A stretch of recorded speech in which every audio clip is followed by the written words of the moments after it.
Hello students.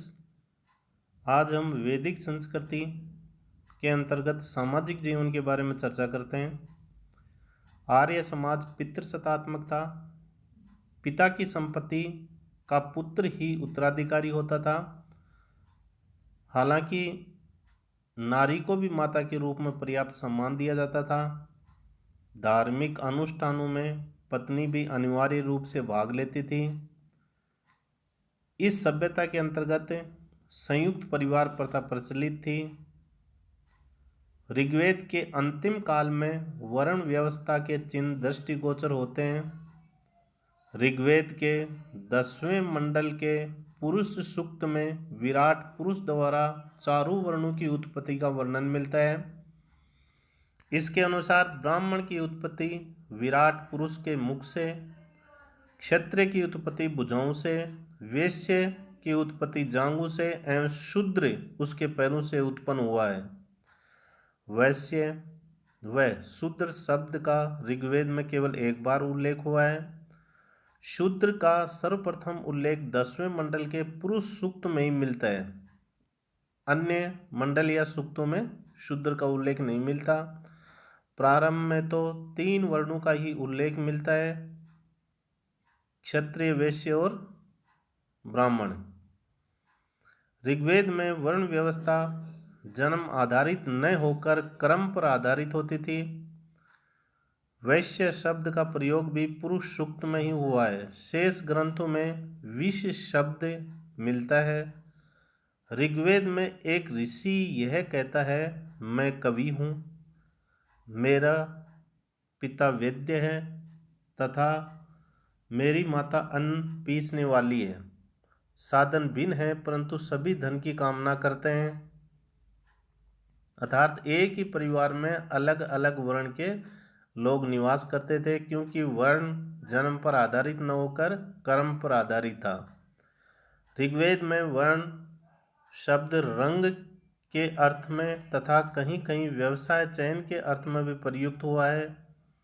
ऋग्वैदिक काल में दास प्रथा का प्रचलन था। दासों के बारे में कहा गया है कि वे न तो अग्नि में हविदान करते थे और न ही इंद्र हवा के पक्षपाती थे। आर्य विशेष अवसरों पर मांस तथा मदिरा का भी प्रयोग करते थे। आर्य लोग 3 प्रकार के वस्त्र पहनते थे, अधोवस्त्र, उत्तरीय जिसको वास भी कहा जाता था तथा अधिवास। सिर पर पगड़ी या उष्णीय धारण करते थे। अब हम विवाह के बारे में चर्चा करते हैं। ऋग्वेद में अनुलोम विवाह के उदाहरण, ब्राह्मण विमध्य व राजकन्या जो कि क्षत्रिय थी, कमदू का विवाह। दूसरा उदाहरण है ब्रह्म ऋषि श्यावास्य व राजा रथविति की कन्या दार्म्य का विवाह। ऋग्वेद में प्रतिलोम विवाह के भी उदाहरण देखने को मिलते हैं, जैसे कि महर्षि शुक्राचार्य की पुत्री देवयानी का विवाह राजा ययाति के साथ हुआ। दूसरा उदाहरण देखने को मिलता है, महर्षि अंगिरिस की पुत्री ने राजा असंग के साथ विवाह किया। ऋग्वेद काल में बाल विवाह व सती प्रथा पर प्रचलित नहीं थे। पुनर्विवाह व नियोग प्रथा प्रचलित थी। पर्दा प्रथा का भी उल्लेख नहीं मिलता। ऋग्वेद के 10वें मंडल के विवाह सूक्त में विवाह संस्था का उल्लेख मिलता है। आजीवन अविवाहित रहने वाली कन्याओं को अमाजु कहा जाता था। ऋग्वैदिक स्त्रियों को संपत्ति में अधिकार प्राप्त नहीं था तथा वे केवल सभा व विदत में भाग ले सकती थी, किंतु स्त्रियों को राजनीतिक अधिकार नहीं थे। युद्ध में सेना का नेतृत्व पुरुष ही करते थे। कन्या की विदाई के समय जो उपहार दिए जाते थे उसे वहतु कहते थे।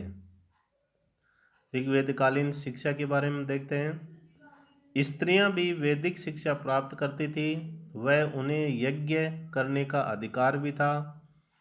ऋग्वैदिक काल में पुत्री का उपनयन संस्कार भी होता था। ऋग्वेद के 8वें मंडल में लोपामुद्रा, घोषा, सिक्ता, निवावरी, अपाला, आत्रेयी, शची, पोलुमी, काक्षावर्ती, इंद्राणी एवं विश्वारा जैसी विदुषी स्त्रियों का उल्लेख हुआ है। इन विदुषी स्त्रियों को ऋषि कहा गया है।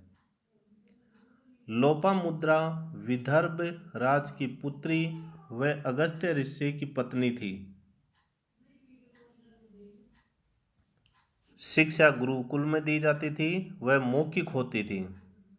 ऋग्वेद में दस्यु वर्ग का उल्लेख हुआ है। दस्युओं को अदेव्यु अर्थात देवताओं में श्रद्धा न रखने वाले, अब्राह्मण अर्थात वेदों को न मानने वाले, अन्य व्रत अर्थात वैदिकोत्तर व्रतों का मानने वाला, अज्वन अर्थात यज्ञ न करने वाला कहा गया है।